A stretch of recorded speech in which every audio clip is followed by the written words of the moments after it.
Okay, my name is John Liles. I'm a wood turner. I belong to the Association of Wood Turners, Great Britain, but I also belong to the Lincolnshire Wells Wood Turning Club, which they asked me if I would demonstrate today beads, which I'd like to do. Okay. Right. So first of all, I've rounded this off, but as you see, it's rough. If I'm going to do beads, I want to smooth it off. So first of all, using the skew, we never start at the beginning. We always take this off.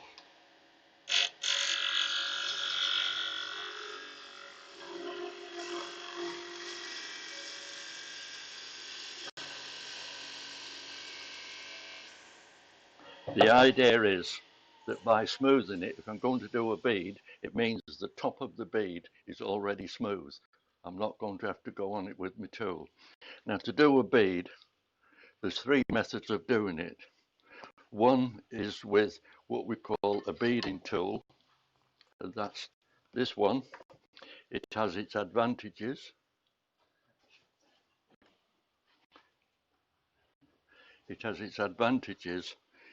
It does them, everyone is identical. The only thing is, whatever beading tool you've got, that is what you're restricted in size. The second method is with the fingernail gouge.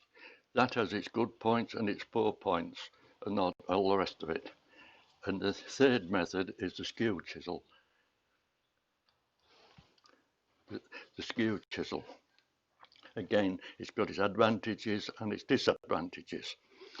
Now, first of all, I'm going to demonstrate with the beading tool. And as you see, it is actually like a bead. We need a fairly fast speed.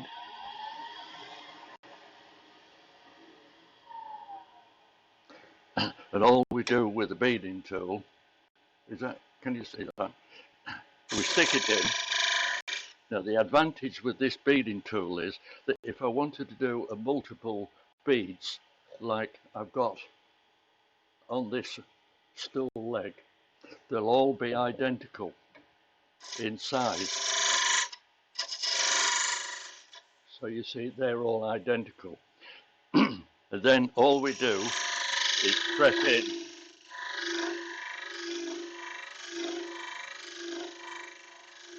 Now, the thing about this beading tool is we don't want to go all the way in. We want to leave a little flat on the top. The simple reason is if you go all the way in, what you start to do is the short end grain is ripping it out, which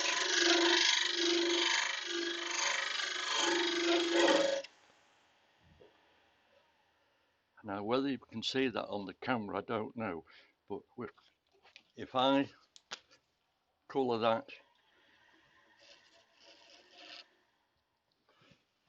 can you see that where it's broken away? Right.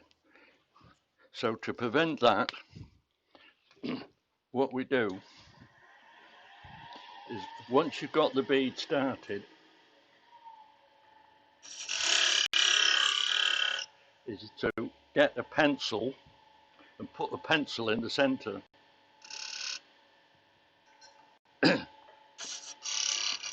What we want to do now is to leave that pencil mark.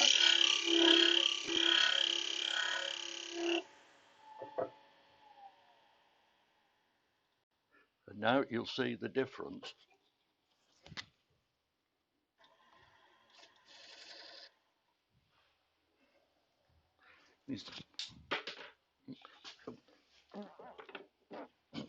You see the difference now, all nice and clean. That's the difference by leaving it. As you get used to using the beading tool, you will see the finer point. You don't have to put the pencil mark in. Don't worry about that little bit of flat that's left, because when you come to sand it up, it takes it off. That is the advantages. The only disadvantages is the fact that whatever size beading tool you've got, that is the only size bead you can do. The other advantage is if you've got a smaller beading tool, this one I find very handy for doing beads on finials.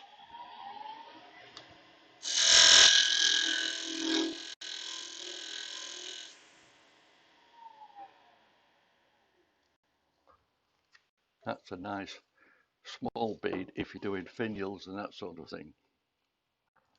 But as I say, that is the disadvantage on that. Are we all right at that? Okay. Right, the one thing I did forget is to tell you how to sharpen the beading tool. I always use this little diamond sharpening stone. I never ever put it on the grinder because you're liable to take too much off. Because all you need to do with these is just hold it on the flat and just rub it away. If you stick it on the grinder, what you're liable to do is wear one of the points away more than the other, and your bead will look out of context on that. So just by rubbing it like that, simple. The next method of doing a bead is with the fingernail gouge. The problem with that is you can't get in close. So you've got to have a bit of space either side. And what you do with that is what we call a fillet either side. The normal speed I do turning is usually around about 2000 on that. So basically with the parting tool, I've given myself space either side. Then what we do is with the fingernail gouge is we want to come on the side piece, take the corner off, and what you've got to do then is as you go into the bottom of the bead, you have to lift it, apart from moving the tool over, you've got to lift it as well so that you finish up with the point going to the bottom. The same with the other side.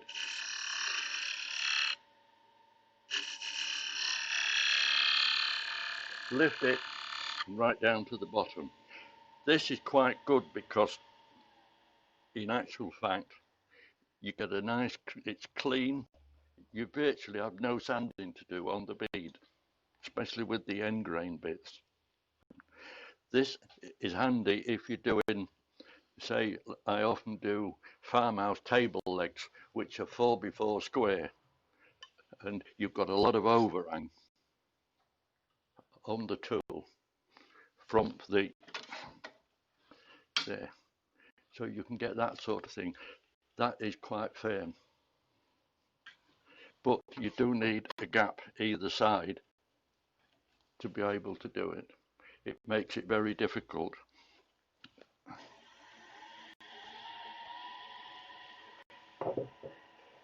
If you wanted to do more than one bead,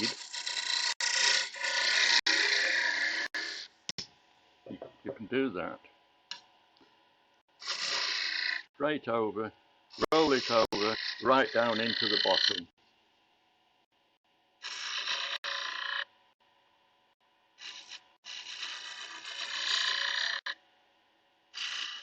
The problem is you can often take too much off.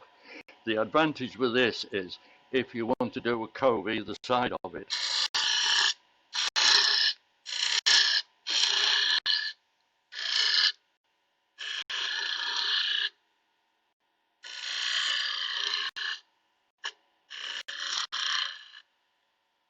that is the advantage with this one. You can do small beads, large beads, and that. Now I'm coming on to the skew, the most difficult. Well, everybody keeps saying it's difficult. The way we do it is you've got the hip. Let me see it. you've got the heel and the point. What we do, we stick the point in, and then we make a little V either side of it.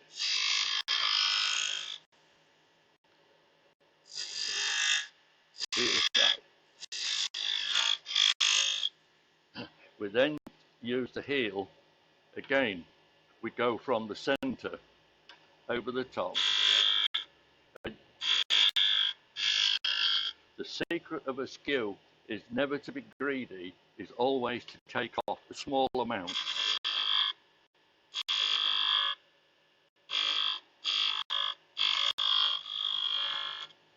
Finish it off the bottom with the point.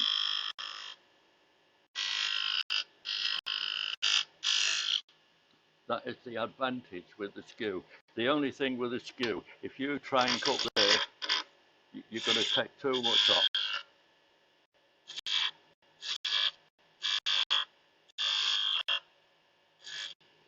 I wanted to make a mistake, but you can't when you want to. Because I'm sure everybody that's used the skew has done it. So that, and the thing about that is that you can make any side bead you want.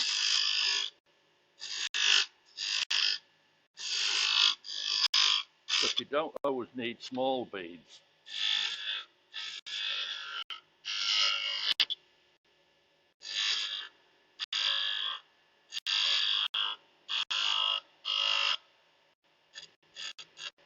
Because there are instances where a small bead would look a bit silly, especially, as I say, with a newel post, a staircase newel post, or a farmhouse leg.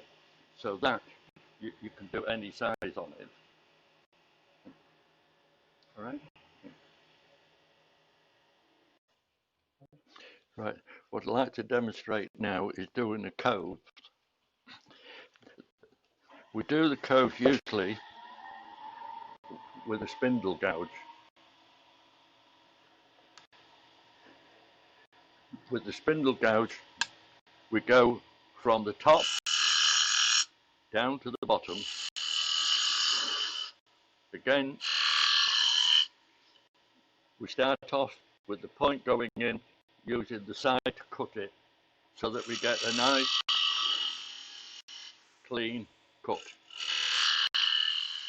If we go directly straight in with the point, we're less likely to get it sliding over. There.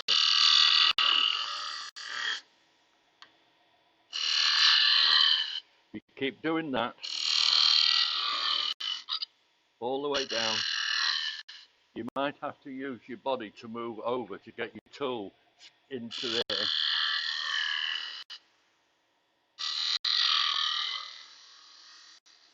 That's a fairly big cove on that one. Sometimes you need a smaller cove, and what we have is a smaller fingernail gouge. The only problem with this is that if you're doing, say, a finial, which I often do for clockmakers, you go in, and as you can see from this, we've got quite a bit of overhang, and you can't get your tool into it.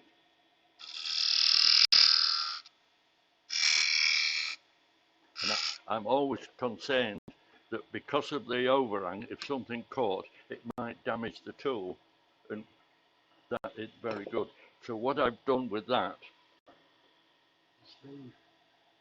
Damn.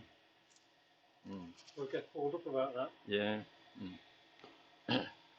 What I've done, I brought this bit of round rod and I ground it at an angle, and with this you can go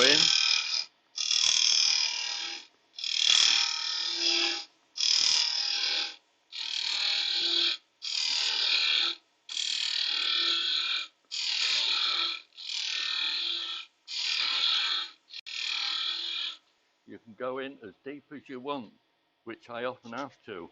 I do have a finial somewhere which I brought.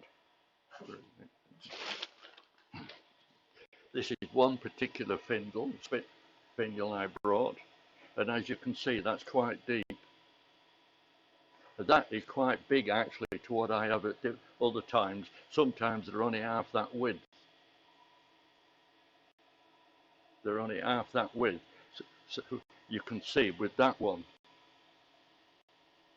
I can get right in on that.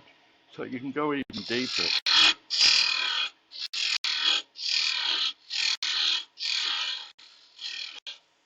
So that they're very simple to make. Just a bit of round bar.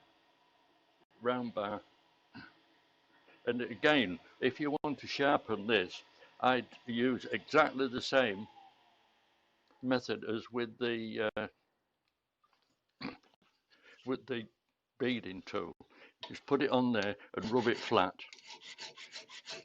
To be honest, it's very handy, this little stone, because you just want to give it a quick rub and it's there.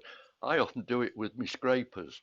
I don't always grind them, I just rub the back with one of these stones. But you can see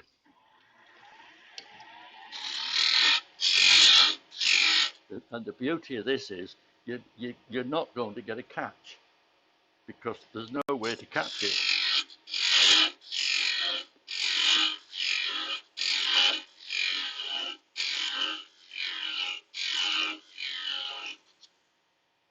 So that is that tool. Okay. Right. Now what I'd like to show you is the skew chisel. I'm going to take these off because normally when you're using the skew, you've got a nice flat piece of wood, but these are all lumpy.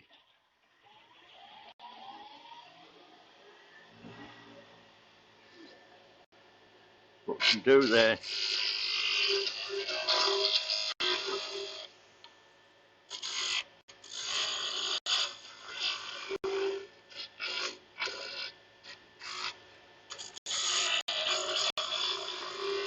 I'm fortunate this time I'm using a bit of pine.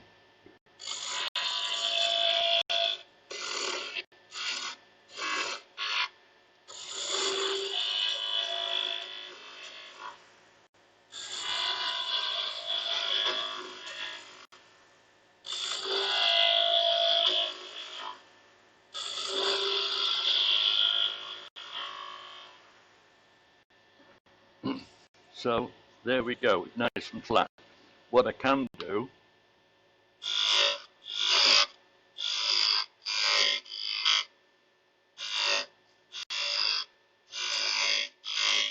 is do a bead.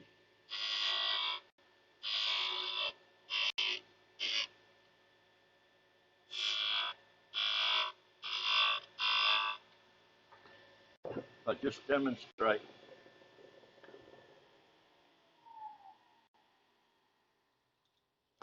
The bead with the skew chisel. Look at that, smooth, nice and smooth. No tearing out of the wood. Now if I want to round that over, what we have to do is using the heel, just nice and steady. Like I said previously, with the skew chisel, the secret is not to be greedy. If you try and get greedy, see what happens if you get greedy.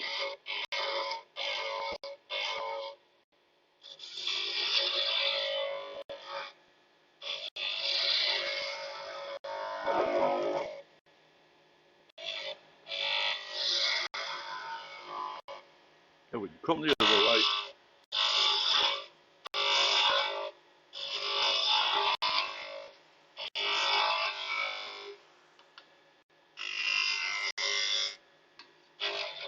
The skew is an amazing tool, actually.